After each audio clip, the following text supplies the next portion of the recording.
That's good right there. That's good right there. All right, shoulders a little bit. Center's good. Ready, go. Yes. Oh. Hit.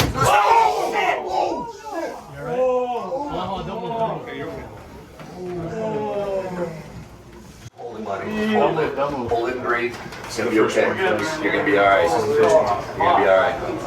I got a sling. Should we put a sling or? Hold it for now. Okay, ice. I'd call for an ambulance. Yeah. Just hold it. People come back stronger.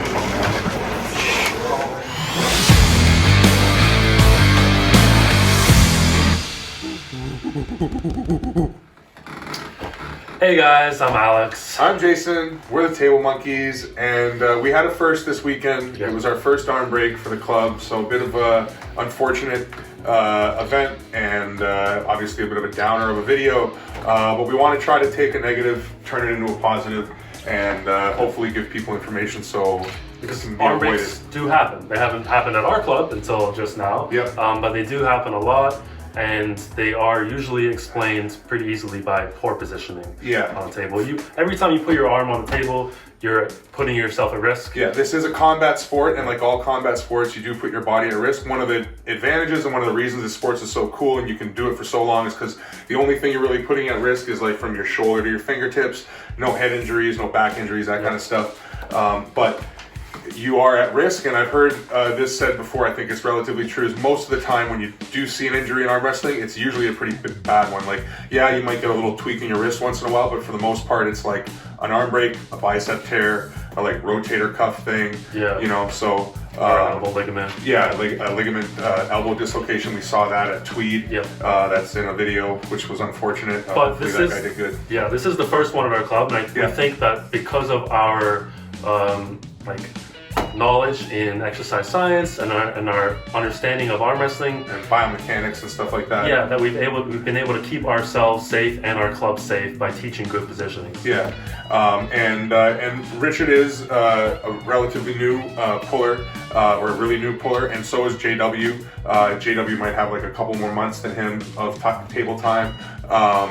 And this was not a position where like he was pulling in for an extended period of time, which is one of the main reasons we want to talk about this, is because when you're in like the worst position possible, which is what we're going to explain, which is why we titled this video like how do you break your arm, you only need about 15 pounds of pressure. And the reality of that match and what was happening is they were probably generating like 30 to 50 pounds of pressure in the center of the table between the two of them, and then as soon as Richard put himself completely in the wrong position, it just gave out immediately. There was no time for me to stop it or for the down ref to stop it or anybody to say anything, you know? So happened in the blink of an eye. yeah, which is how it can happen because it takes such a little amount of pressure. Some of the really inexperienced, like if you look up arm breaks, you'll see a bunch of like kids or girls or whatever arm wrestling people that are barely generating any force, and they're like in a bad position the whole time, and they're literally just trying to get to the point where they generate enough force and then all of a sudden it gives out.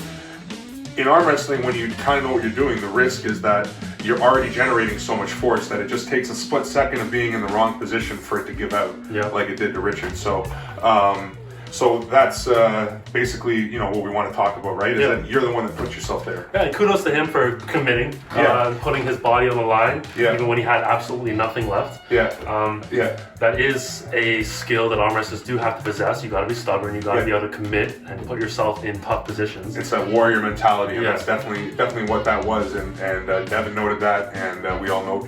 You can see that in it. It was exactly like Alex just said. He had nothing left in the match, so he committed what he could, and unfortunately that was the wrong move in that position. So one of the things from powerlifting, we learned from one of the sort of greats of the powerlifting world and the YouTube world is Mark Bell. And one of the things he does is he kind of reverse engineers the deadlift. Like he says, let's start from the worst deadlifting position possible that you never ever want to pick a weight up in, and then let's put you in a good position. So that's kind of what we want to do here, right? So how do you break your arm? Yeah, so who's going to go? You'll go in the worst position? All right, guys, so to reverse engineer this, I'm in a good position, which we'll explain more or less later. Alex is in a horrible position. Why am I in a horrible position? Yeah, why are you in a horrible position?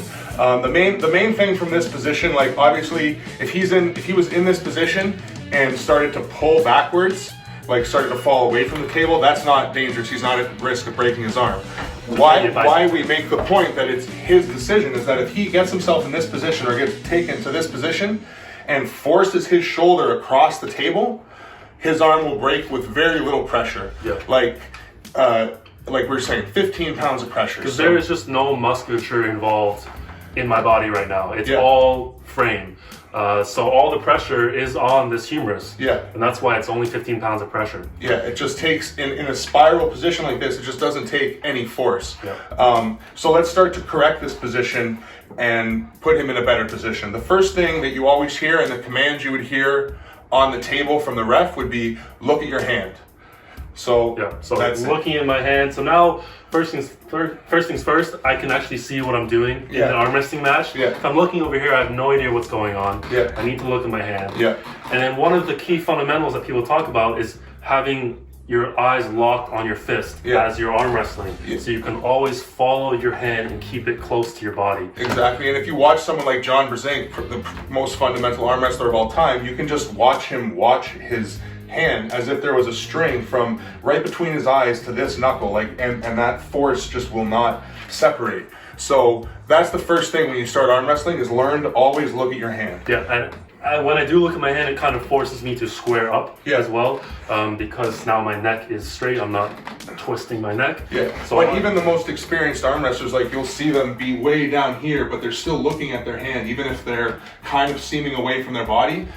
And that whole thing, like Alex is saying, they know what they're doing. It's more of a mind-muscle connection when you can actually see what you're doing, right? Yeah, exactly. So the next thing is, like he said, though, it squares your shoulders, which brings us to your elbow and your belly button, right? Yeah. So if I'm in a good position, my arm is nice and inside my body, where Alex's elbow is way far away. So the same way I said about a string from your knuckle to your forehead, I like to think of it as if there was a string from my elbow to my belly button, trying to keep that position as tight as possible, right? Yeah. So that's the next thing he'd want to do, is tighten that up. And you can either get your elbow closer by pulling it in or moving your body. You know, like you might be out here, you might reposition your body behind your elbow, right? Yeah. So the point is, you just have to find a way to get it inside your body and keep it there. Right? And now the last thing is still this here, right? Yeah, because I could still push this way. Yeah. So I need to get my shoulder behind my hand. Yeah. So that means I need to get here. Yeah. Or you could, if you were able to fight, like once you're here, maybe you can supinate or you can drag, you can start to create some pressure and get yourself back where we're both in this position. So obviously I still need to regain some hand control to be within the match. Yeah. But the point is, we've gone from a bad position, which way the hell out here, and corrected everything to what would be a good position. And the thing is, like Alex said, it's still arm wrestling. We're still at risk. We could both break our arms if we just drive right to the side as hard as we can. There's still risk of an injury, but it's going to require hundreds of pounds of force because we're in such an efficient position. As opposed to 15 pounds of pressure this way. Yeah, and what happened in that match with Richard, which is why it can happen so quick, is, like I said earlier, they're already generating so much force out here that as soon as he decided to commit his shoulder a little bit in that horrible position, that all the force was already there, and it just took the positioning to give out like that, and there's no time to tell him to look back at his hand or to stop the match or anything like that. Yeah, but if you are in that good position, and like I said, you can break your arm. If Jason starts driving me to the side where I could possibly, if I wanted to continue driving to the side with him, I could suffer a spiral fracture of the humerus. I can transition using other muscle groups because I still have muscles involved in the match. I'm not relying solely on my frame. Because you're actually in a fundamental position, right? Yeah. So I can roll out as you continue driving to the side, or I can try and get it on my bicep. Yeah. But I have options in that moment. Yeah, exactly. And that's why it's safer, even though I could still break my arm. Yeah, and that's the main point, is that once you're in that horrible position, you still have to commit, you know? You'd have to have a real, like, asshole who, like, lets you come all the way down to the pad, get yourself in, like, some stupid position like this, and then just rip you across the table to, like, be the person that broke your arm. But when you're arm wrestling, if it's a real match, if your opponent has taken everything from you, like, don't commit your shoulder at that moment. You know, think of another way out of that match, or you know, take the first round as a loss and move on to the next round. Especially in a practice match, right? If there's millions of dollars on the line, okay, commit your shoulder, break your arm, it's okay. Yeah, or if you're Evan Burgoyne, that seems to be his only mission in life when he's on the table, is to try to figure out if anybody can break his right arm. Because once that bone is conditioned, obviously you will see experienced pullers pull in an awkward position, which is part of the problem maybe for some people, is that you watch some matches and you see guys pulling in crazy positions, and then you think you find that on the table, and the point is that takes time, and as you learn how to, like, the fundamentals, you learn how to break the rules. It's kind of like playing music, you know, like you got to learn the scales before you can start to fuck around with them. Yeah, but as newer pullers like Richard, it's very important to stay in fundamental positions until you are an experienced puller 10 plus years down the line, where you finally think you can do this without breaking your arm. Yeah, and I think that the biggest takeaway from all the positioning is this pushing your shoulder when your hand isn't behind it. There's something about that angle. It took me a little while to even like fully understand how that worked. And watching a number of arm break videos to see what the positioning was, to really understand it. And one of the main things I like to think about is just throwing the match, which I think is what happens with inexperienced pullers, is it starts to get away from them, and then they feel like this instinct to, like, throw the match back across the table.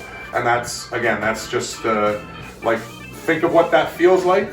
Don't do that. Exactly. That's the best advice we can try to give to newer pullers. Just to sum up that reverse engineer again, outside my shoulder, not looking at my hand. First things first, look at my hand, then get my elbow tucked in nice, close to my belly button, then get my shoulder behind my hand, regain hand control, and now I'm in a good position. Yeah, and yeah, that's how to break your arm, aka not break your arm, in arm wrestling. And if you like the video, please like the video. Leave Richard some love and some respect for his full-on commitment. He'll be back. Yeah, some recovery wishes and all that good stuff, because as someone who has suffered an injury on the table, I can tell you it does help. So thanks for all that. Like, subscribe, smash the bell. And monkeys out. Peace.